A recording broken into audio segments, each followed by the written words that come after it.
$8 billion. That's how much vanished from customer accounts at FTX, a crypto exchange. It wasn't lost in a market crash, it was stolen. The man brought in to clean up called it plain old-fashioned embezzlement. FTX was supposed to be a safe place to buy and sell digital currencies like Bitcoin and Ethereum. Customers trusted their money was secure, just like a bank. FTX promised stability, with celebrity endorsements and stadium naming rights to boost confidence. But behind the scenes, FTX and Alameda Research, its sister hedge fund, were deeply intertwined. Alameda, run by the same founder, was supposed to be just another customer. In reality, there was no wall between them, just a secret backdoor. When Alameda lost money, it dipped into FTX customer funds to cover its losses. Billions were quietly siphoned from everyday people to prop up risky bets. No formal agreements, no oversight, just a handful of insiders moving money in the shadows. The whole operation was a house of cards built on lies and other people's money. When the truth came out, it all collapsed in days. The fallout was historic, leaving chaos for others to clean up. This was a digital age company with a very old-school problem. The mastermind behind FTX and Alameda was Sam Bankman-Fried, SBF. Once hailed as the king of crypto, SBF was a media darling and a self-proclaimed philanthropist. He built his empire fast. MIT grad, Wall Street trader, then founder of Alameda and FTX. He sold FTX as a safer, smarter crypto exchange, attracting millions of users and top investors. SBF cultivated a quirky, genius image, sleeping on beanbags, rubbing elbows with politicians, and promising to give away his fortune. But behind the charm was arrogance and a disregard for rules. The philanthropy was a smokescreen. The promises of safety were empty. SBF was playing a high-stakes game with other people's money, convinced he'd never lose.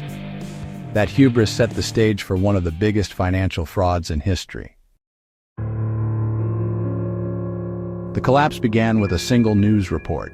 CoinDesk revealed that Alameda's assets were mostly FTT, a token created by FTX itself. It was like a bank propping itself up with its own gift cards. Panic spread.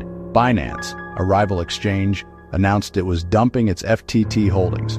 The token's value crashed, and customers rushed to withdraw their money from FTX. In 72 hours, $6 billion in withdrawal requests flooded in. But the money was gone, secretly funneled to Alameda and lost on bad bets. FTX froze withdrawals, trapping billions. In less than a week, a $32 billion company was insolvent. The slick marketing and promises vanished, replaced by empty accounts.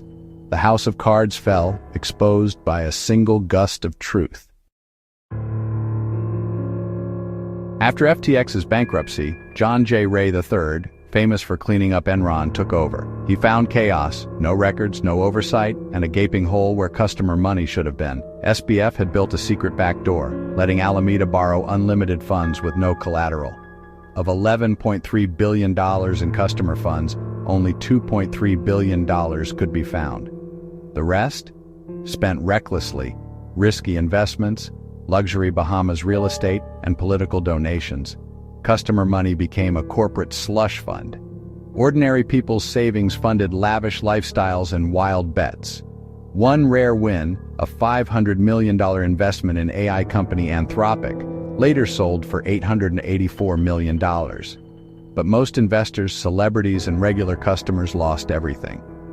The real victims were the hundreds of thousands who saw their life savings vanish overnight.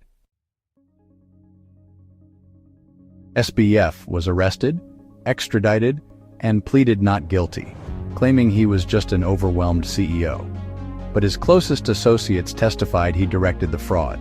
Prosecutors laid out the evidence: secret backdoors, fake balance sheets, and lavish spending. The jury found him guilty on all counts. In March 2024, SBF was sentenced to 25 years in federal prison and ordered to forfeit $11 billion. The FTX saga is a brutal reminder. Behind shiny tech, old-fashioned greed still lurks. The work to repay customers continues, funded by selling off what's left. Fraud is fraud, whether it's done with a pen or a line of code.